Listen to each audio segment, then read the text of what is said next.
The North. Known for its industry, hard-working and innovative people, we are the engineers of the past and always look for solutions for the future. Our Creative North wants to celebrate that and show the world what we can do.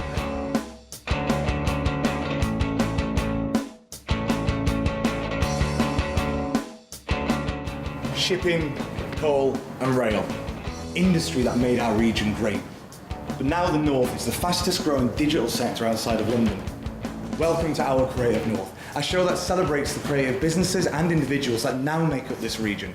Today we've got a fantastic show for you where we meet a guy called Bobzilla, where one of our creative pioneers, Alex, is getting to do some street art with him. And I get to visit a gaming company called UT Technics, based right here in Gateshead. But first, let's go to Middlesbrough.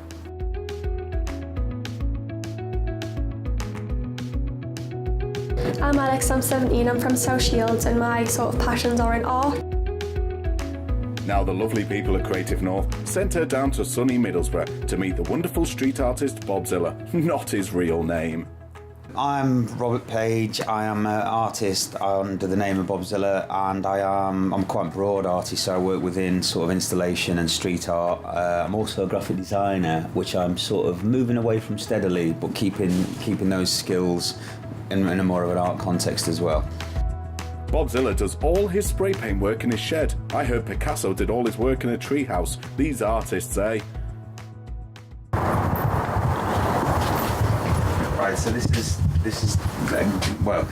is like my first studio, which is like actually, as you can see, a garage. So you talk a lot about music, so like what does music do when you're thinking about making an art piece? Like how does it affect what you're going to do? Music started, makes you kind of excited about things, starts bringing in other influences. I was seeing how other people did stuff around the world on sort of music videos. And then music had stuck with me, so I DJed for like about 18 years, and then I've had record labels and things like that. But it's always been with me, so like as I say, the fascination with speakers and kind of records and all that kind of thing as well.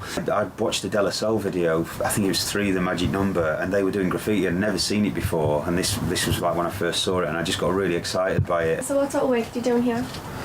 A lot of spray paint based things, really. Stuff that I can't do in the studio at work because it's kind of, there's other people in there and it gets a bit kind of stinky really with the spray paint. Yeah. So it's kind of, everything from kind of paintings to sort of, trying out new ideas and things like that. I quite like this piece, so can you like talk us through that a little bit, like what made you do it? Well, I'm really resourceful, so I don't like to see things getting thrown away. So there was a house up the street who were throwing some doors away, and you kind of get to a point where you stop buying canvases because they're quite expensive and use whatever you can find. So do you want to talk us through what you'll be doing today? Yeah, what we'll be doing today, I'm going to show you how to make some of the sort of records. The record pieces, which they basically end up like this kind of thing, or sort of this kind of thing. So they're made from old records. This is the record spinner basically, and it does look extremely like kind of a bit ramshackle, but it does exactly what it needs to do. And what it is, again, with my kind of thing is being really resourceful. We kind of almost making stuff out of nothing. So it was an old fan which was found at the bottom of it was like a bottom of a stairwell. It was all broken. Still worked as a fan, just the legs were all broken. So this is the bit where you control the speed on a fan. So 1, 2, 3 different speeds. The motor's underneath, and then this is the cage where the propeller was. And then take the propeller out, and I put on the record on top. And this is an old garden, those kind of with the handles, and then cut it down. And this catches all the paint. So if you didn't have this on, there'd be paint everywhere. And it spins at high speed, so the gravity pushes everything outwards, and you end up with what sometimes, if you can see one there, if you look at them closely, they look sometimes like the inside of an eyeball, where the colours rip together and things like that, like a retina.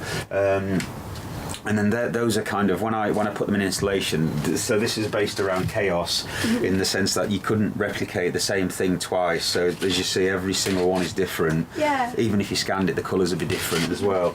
Okay, so shall we get down to business and get started then?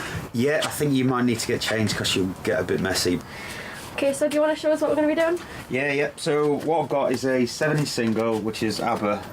And I basically put this on in an anti-clockwise. You screw it on anti-clockwise, just press it down and screw it, and then it's sort of secure there.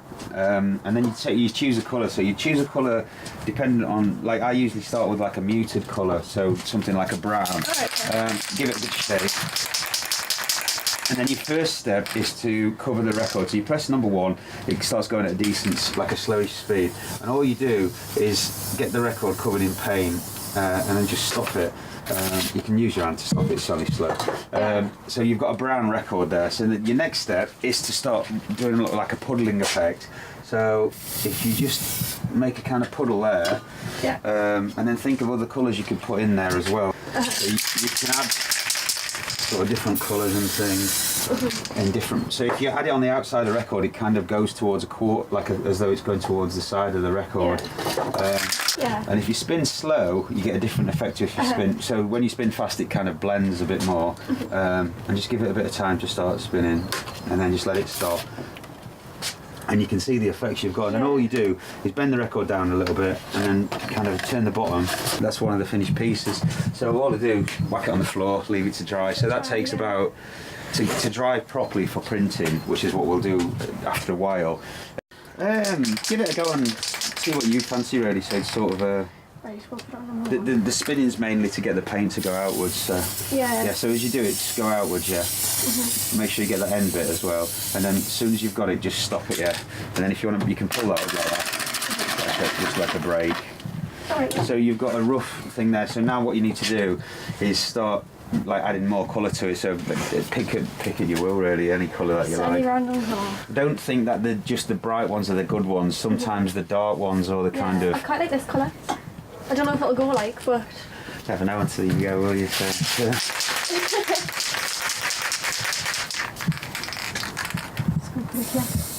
think that's enough. And then if you, like you say, you can, if you go back in with the original colour, so you've got that one, you can put some more back into it. You might get quite a nice effect to that one as well. Alright, okay.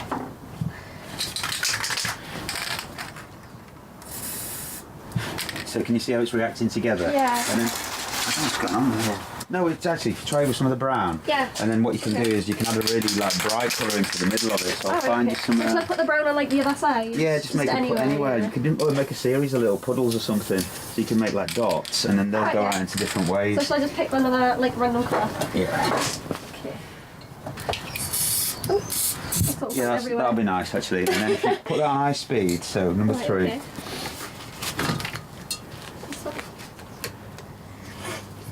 So when you're doing like an installation, the last one was 78 ones of the big ones. So what I do is break it down into 20 because I only have limited floor space, and then I'd kind of would do 20, then 20, then 20, then 20 over sort of 4 nights.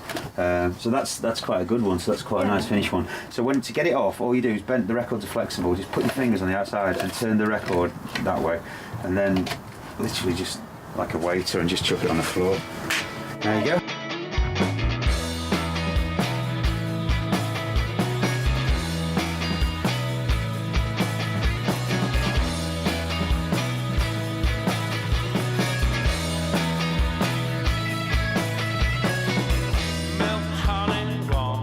So all the spray painting and spinning has been finished, and it's off to Bob's studio in the Middlesbrough train station to do the screen printing.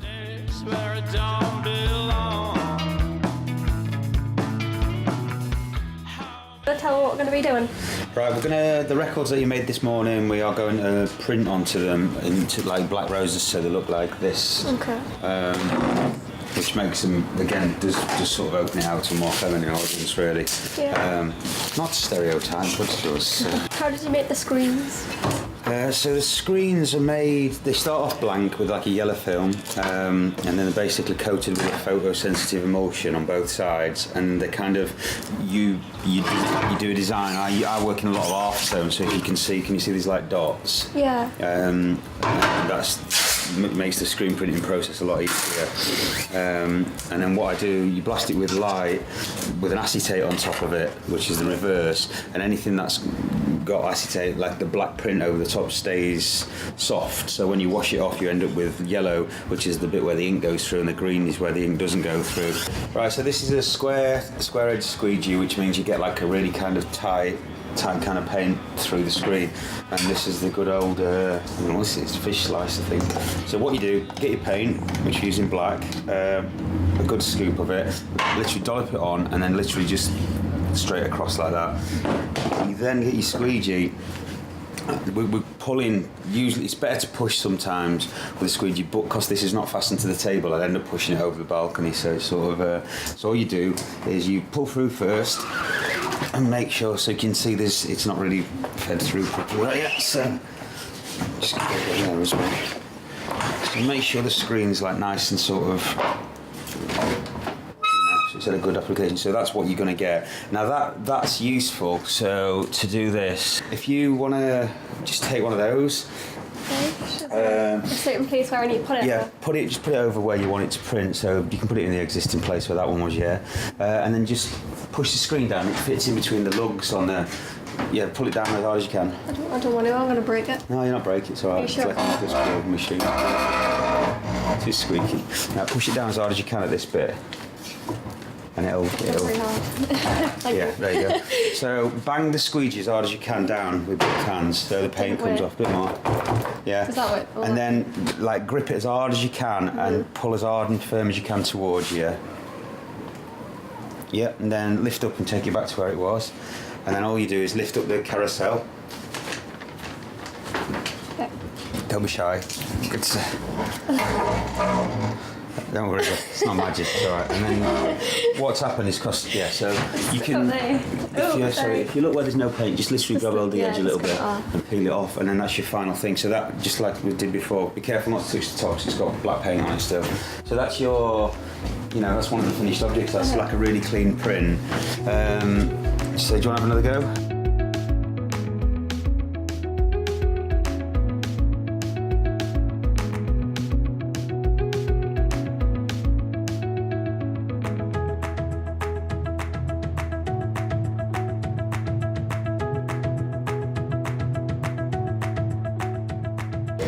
I'm going to go home and I'm going to convince my dad to try and help us out a little bit here. I want to definitely try and do some of the work that Bobzilla's done. I want to take his work and use it as my inspiration. I've had a really good day.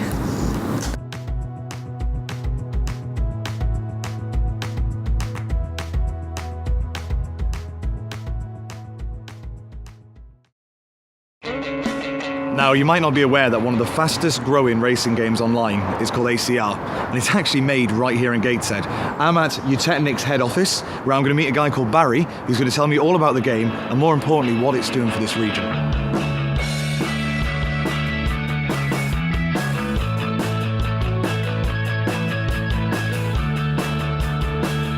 Well, I'm really privileged to have Barry Hoffman next to me here, who's the Chief Commercial Officer for UT Technics. And first of all, Barry, I just want to ask you a few questions about UT Technics, because you're not from this region, are you? You're from the good old Netherlands. That's correct, yes. Yeah. And what brought you over to the north of England?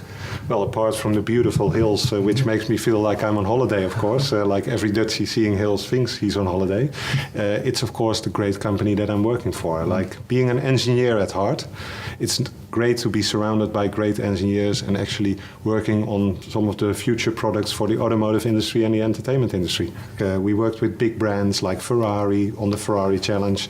We worked with like big movie brands like Fast and Furious, but always mainly in automotive car racing. You've got a really, really exciting product that's out at the moment called ACR. Now, I'm not from a gaming background. I don't know anything about gaming, but I know that this is going to be big. And can you just explain to our viewers what is ACR and what it's about? I think to explain ACR is first to explain car racing. Car racing is always about having the feeling of speed and having the accessibility to multi-million-dollar cars. For the last 17 years of our 28 years, we've been creating car racing games. The good thing about car racing games is like that people like speed. People like the beautiful cars and people like the whole culture around it. Knowing that, by having made so many car racing games, moving from Fast and the Furious up towards like Ferrari Challenge, up towards like real American sports games like NASCAR, we know the needs of car racing gamers. ACR, it's a really exciting time because, as you mentioned, it's an online platform now. You're moving away from actually handing a product in a box with gaming. I mean, as I said before, I'm not from the gaming world, so as a game, what can you expect in terms of success for this product? And yeah, one of our biggest dreams actually is that this English bloke can race this Brazilian girl with his like American muscle car on the streets of Shanghai.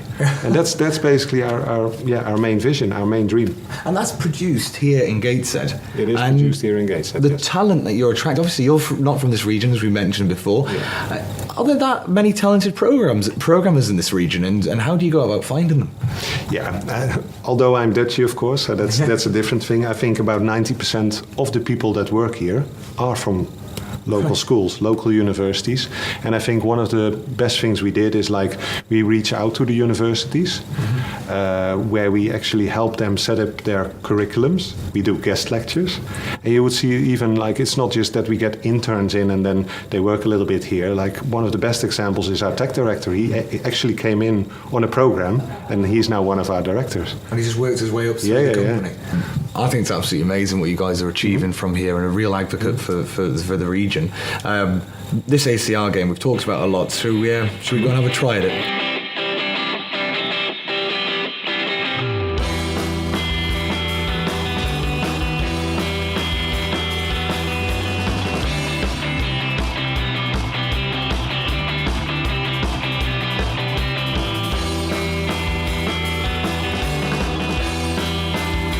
My friend, thank you. That was a pleasure.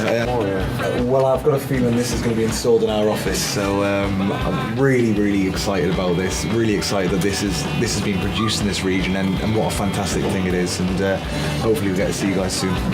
Champion, thanks again. Cheers. I have to say it was an absolute privilege visiting the UT Technics office, and to be honest, what Brian and Darren have done for this region and the creative digital media sector is incredible. Now, moving on, let's go and see Bobzilla and Alex and see what they've been getting up to down in Middlesbrough. We sent Alex, a young artist from South Shields, down to Middlesbrough to work a little with street artist Bobzilla. After destroying precious Apple records, all in the name of art of course, they head to Bob's signature work on Baker Street in the centre of Middlesbrough. Birds in trainers, I don't get it, but I don't do modern art. Right, Baker Street was a bit of a nothing street really at one point. I had a few friends who had shops on there in the initial kind of push a long time back. I decided to paint the street, and we laughed with it with friends and things, and they thought it was a bit mad, but I thought, you know what, I can do this and at the same time get paid for it. And like a lot of people might think, well, you know, is it doing any good? But the thing was, it was sort of, it needed something to sort of grab people and get them in basically, because they weren't coming in. And there's a lot of regeneration going on in Middlesbrough, so some areas can look quite grey. So my intention was to basically colour it in. This was a private commission with a student property developer, so it's a student house with about, I think there's eight students live inside it, and it was basically, it was all blue before, so we had to work with that blue colour, and then we just kind of painted the two birds in the front. It's the same guy who owns the greenhouse at the bottom with the other bird on it as well, but they got a really good response off the people who live there, so it makes them feel like they're living something quite special really. So it's I think a lot more businesses should have arts as part of their you know, not just graphic design, maybe looking at kind of, you know, everything from interiors to sort of just the way they change the way people view the businesses as well. We'd make them a lot more friendly and appeal really as well. So it's sort of, especially being a bit more creative with your business makes the old place seem a bit more creative as well. So this is where a lot of my artwork is. So these are kind of speaker installations, again, to do with music and things as well. So they're basically old speakers kind of taken apart and put back together with loads more speakers in. So these are based around James Brown, and basically spun records with like a screen print over the top of them. And these are just ornaments out of the studio, but this is a painting I did just specifically to fill that space above the fireplace. They raised the standard, so basically, whereas before there was a lot of lowest common denominator, you know, chart music, Fosters and Carling on tap, whereas this changed everything. So people now, there's like an attention to detail, you know, beers that you've never tasted before, the music's really good. It's just something different, and I think that's what Middlesbrough needs. It's like less of the same and a lot more of the new kind of, you know, the different, like a higher standard and kind of a lot more attention to detail on things really. It reminds me of like a blues club in the 60s when, you know, when people used to just convert houses and turn it into a bar, and without being around the bush, that's what it is basically. It's two old houses knocked together. It really, really works. I love streets with birds on them, especially with trainers. It would make me want to try a muffin. It's a slow one, but I think that's the thing with Middlesbrough. It's always is. I always used to joke, if you can make something work around here, you can make it work anywhere. And it's sort of, there's a sort of, sometimes it can be a bit of cynicism and maybe a bit of apathy, but it's starting to get there. And then what happens is when people start to eventually stick their neck out, as so to say, other people do it. So we started off with one pub, and now there's quite a lot of pubs, which is good because it starts building a social kind of scene, and then you start getting a nice independent rich kind of culture rather than massive chain stores. That's what Baker Street has done. So Baker Street set a standard, and now the next phase is Bedford Street, which will be just more of the same, and then the snowball's already started. So it's kind of, people realise now that the independent thing attracts more people than the generic, basically, like the excitement of people doing things that they're massively passionate about. So just me with my art, the Twisted Lip with the way they run a pub, and kind of clothes shops that aren't like other clothes shops. And I think it's that energy and that passion that'll kind of, people will start turning around thinking, oh, this is quite a cool place to be, rather than, following the norm, really, I suppose. So. You see, art does save the world, and it's important to realise that creativity and economy can work together as part of Creative North. Let's go back to Rob, because I'm sure he's got something to say about it. Well, there you have it, 2 fantastic projects right here on your doorstep in the northeast of England. Now, if you want to get involved with Creative North, whether you're a creative individual or business, or just want to find out a little bit more, please visit our website, creative-north.co.uk, and you'll find out everything about what we're doing and how you can get involved with this fantastic growing region.